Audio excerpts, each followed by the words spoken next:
Well, we've had a lot of news in the hobby this week, but in this video, I want to talk about a PSA Express order that we got back a few weeks ago. There's a little bit of delay in making this video, but I finally got it together. I wanted to go over the results. Let's get it.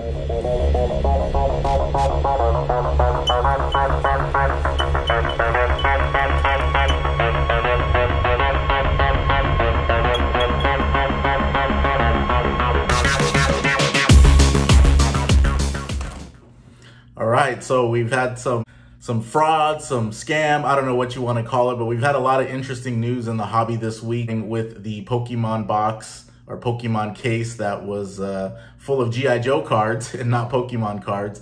So to me, I thought it was amusing because I don't really collect Pokemon, so it was just more of entertainment, but I definitely understand the concern if you are buying sealed wax and you did get it authenticated from the company that same company that authenticated that case, which I believe that they're more focused on sports cards anyway. So I'm hoping that that means they have a little bit more expertise as far as being able to tell whether or not the cases have been tampered with. So that's the hope there. It seems like a lot of the content that I've watched or people that I've talked to, they don't really invest in sealed wax or sealed cases or anything like that. So it doesn't really seem to be a huge concern to a lot of people. And I think that's probably true. I mean, of collectors that I know, people are pretty much into collecting single, obviously grading cards or buying graded cards. And if they do buy wax, they open it. It's really more for fun. And that's really, truly the fun of the hobby, in my opinion. I mean, I bought a lot of boxes in 08 and I opened them all. And I bought 2 boxes of SP Authentic 2003, 2004 basketball with the intention of not opening them because I knew that they would probably be a good investment, LeBron James rookie year. But I couldn't help myself. I mean, they're sitting there in the closet staring at me, and I probably held out for about 6 months, and I opened both boxes. And I got a Leandro Barbosa autographed rookie card. So that was my auto, unfortunately. But you know what? I had fun, so that it is what it is. Anyway, we also had some other news with Marx cards, which I thought was really interesting. I didn't really quite make the connection. I believe this is the card shop that also had card shows in Southern California. And if I'm mistaken, please correct me, but I believe this is the card shop in Camarillo where I wanted to go to the shop because I've seen it on YouTube. I've seen the card shows, and a lot of people that I know go to this show. And again, if I'm totally mistaken, please correct me. I should have looked this up before I did this video. But in any case, at least as far as group submitters are concerned, it is surprising. I never thought about the fact that, well, if I send my cards to a group submitter and they don't pay the bill to PSA, my cards are just kind of stuck unless I can somehow get them out myself the way Ryan at Card Collector 2 did. And that's what I would do if I had the opportunity. If I had subbed with Marx cards and I do have an order out with PSA right now through a group submitter, and I found out that they're just stuck there, but all I got to do is drive down. I mean, I live in California, so all I got to do is drive down to PSA, identify which cards were mine and pay for them again. I would do it because the cards that I sent it's worth it for me to pay twice and pick them up, in my opinion, assuming I got some PSA 10. So I don't know how that's all going to play out, but it is concerning to me to think that there are group submitters who may not pay their PSA bill, and now the people that had cards submitted with them are out of luck or have to try to figure out some other way to get their cards. I know that's not going to be good for the hobby. That's very concerning because I would imagine that PSA wants to get those cards back to the collectors. If you think about what's good for the hobby, imagine if all those people who submitted their cards just don't get their cards. That's not good for them. I mean, that's really going to cause some problems. I would imagine almost every single one of those people would probably leave the hobby unless they're so heavily invested in it. That, I mean, I just can't imagine if you lose a lot of what you thought you were going to get back, maybe probably most likely to resell the cards. it just, I don't know, it just wouldn't sit well with me. So that's my 2 cents on the Marx card situation as far as group submitting. Now, as far as group submitters are concerned in general, I submit with Got Baseball cards. And here's what I would say. Get on the phone, talk to them, find out what kind of people they are, and get a vibe for what you think, if you feel they're trustworthy or not. And I kind of went off of Jeff Wilson and Sports Card Investor channel and just kind of took it in good faith that they're probably a good company and they're probably going to do the right thing. Now, when I got my cards back, they called me up and they let me know that the cards were back, that I got grades that they, that were higher than, I guess, the majority of the grades were higher than normal in terms of the number of PSA 10s, and that I might want to add additional insurance for them to ship it back to me. And it was really cool. I called them back. I had a conversation with one of the staff over there, talked about the market, talked about how busy their shop is, talked about who else they sub with BGS, with SGC. And I felt really good about them as a card shop. The people over there, the staff, how helpful they were. And I have no concerns submitting with Got Baseball cards. And that's from my personal experience of talking with them. And so I would just say that before you do anything, if you were thinking about using a group submitter, get on the phone, call them, talk to them. I'm sure they're more than happy to talk to you and let you know about how their operation is run and what they're all about. And you got to just use your common sense, your common knowledge. I mean, I think a lot of us don't trust our own instincts, and I really think that we should, because there really are, I believe, the majority of the people in the hobby are good people. They just want the hobby to do well as a whole. They want to have fun. They want to collect what they enjoy. And I believe that that's what most people want. And if we all kind of work together, that's what could happen. But what I wanted to get into in this video is my PSA return. And I have to say, we killed it. And, I had a couple of videos where maybe you didn't do so well with the returns. I know one that was pretty popular because it seemed like every card I got was a PSA 9 and the market was down and it was just not a good order. And if you get a chance, go ahead and go back and watch that video. But this was almost I wouldn't say almost the exact opposite, but it was pretty exciting. And one of the things was we were able to get a lot of cards at a very low price. So you're going to see some low cost raw cards, and those are going to be the cost of the card factored into whether or not we made money. But we decided to send these 8 cards into PSA Express, $150 per card. We got these cards back in 3 weeks. And from what I heard from another channel, they submitted the cards at $100 per card on New Year's Eve and got those back in 3 weeks. So I think these are really good signs as far as Express, regular, and now that they've opened economy, or at least using the event system, they've guaranteed a 90-day turnaround on economy as well. So they must feel pretty confident that they can get these cards turned around very quickly. Let's get into the order. So the first card we submitted, I got this card off Star Stock, paid $199 for the card, paid $150 obviously to get it graded. And we ended up, the card's already sold. That's the thing. I delayed in making this video, so I apologize for that. I don't have the cards in hand. But we sold it on eBay, $500. The eBay fees on that are about $63.25. So the profit on that was $87.75. Not bad. I probably bought that Shohei right around the peak of when he was really, on top of the world and top of the baseball world. And so we still made a profit, even having to pay $150 for the grading fee.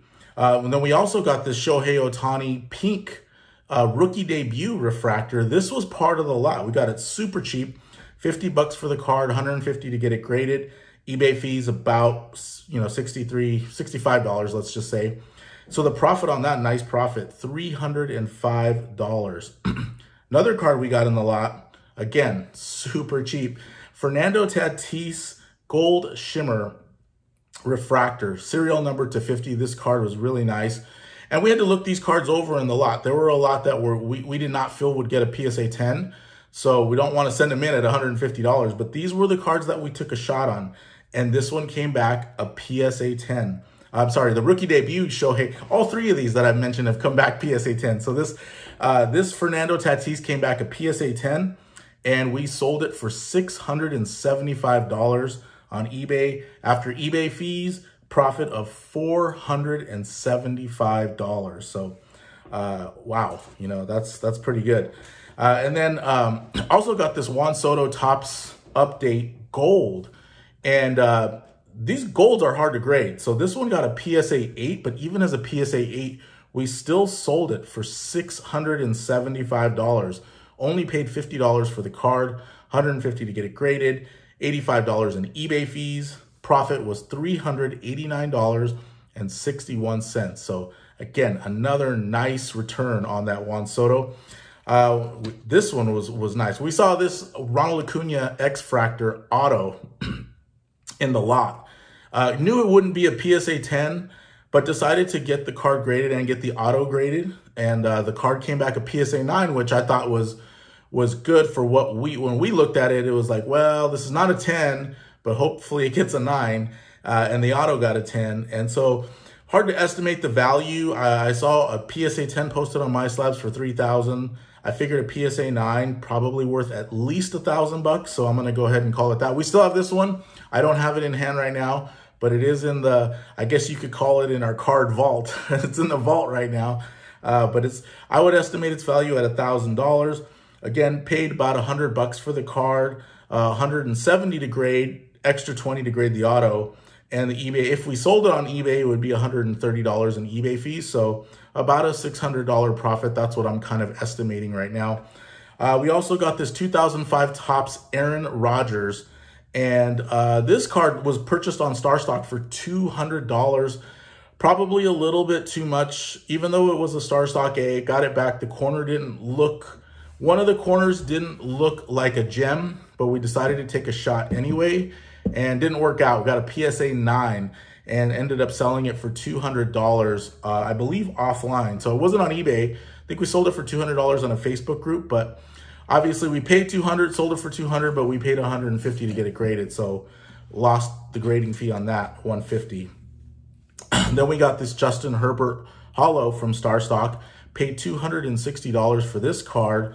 Paid $150 to get it graded, sold it offline for $800. So nice sale. At the time, I think they were going for eBay, on eBay for around $950. But again, we were able to sell it on a Facebook group, so we didn't have to pay eBay fees. And the profit on that was $390. Nice profit. We got the PSA 10. And that's the key on all of these is, you know, whether or not, if you got the 10, you win. If you didn't, you lost. But we got a 10 on, well, a lot of things. I guess on the Acuna, we got a 9, but we were still able to win on that because we got the card so cheap. And same with the Juan Soto Gold, which is a very difficult card to grade. So even getting a PSA 8, we were able to win on that. Finally, we graded this 2013 Topps Archives Gold Tom Brady, paid $400 for the card, paid $150 to get it graded. If we were to sell it on eBay, we would have, you know, eBay fees as well. So it was really hard to determine the market value for this card. I saw a PSA 10 sold for $1,100. I feel like a PSA 9 would sell for more than $400, which is what we paid for the card. That's just my hunch, you know, looking at the market. I believe we could get more than $400 for it. So what I'm going to do is I'm just going to call this one break even for now. The total cost into the card is $575. We'll just say it's worth $575 and call it a break even.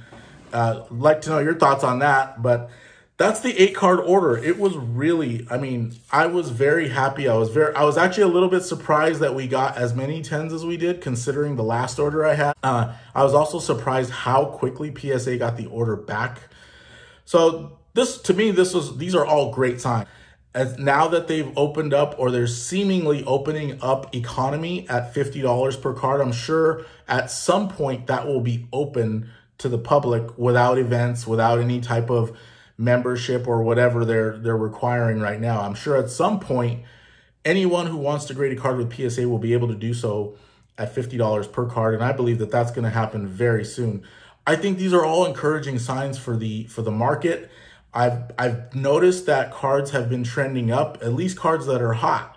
And it's not that they're, I mean, if you look at Juan Soto, his card is incredibly hot right now. And it's not like he's playing and he's playing out of his mind and having an MVP type season like Shohei, it's just pure hype. But I think that's a good sign that people are spending money on cards, speculating, picking their favorite player and running with it just to see, hey, is this guy going to pan out or not? That's kind of what we saw last year, in the early part of the year and in 2020. And I feel like we're starting to see signs of that again, which is very encouraging. It's very fun and exciting. And then if we have PSA starting to open back up and people start to grade again, that was another part of the hobby that was fun and exciting. So when you start bringing all these pieces back, I think positive things in 2022. I'm pretty excited about it.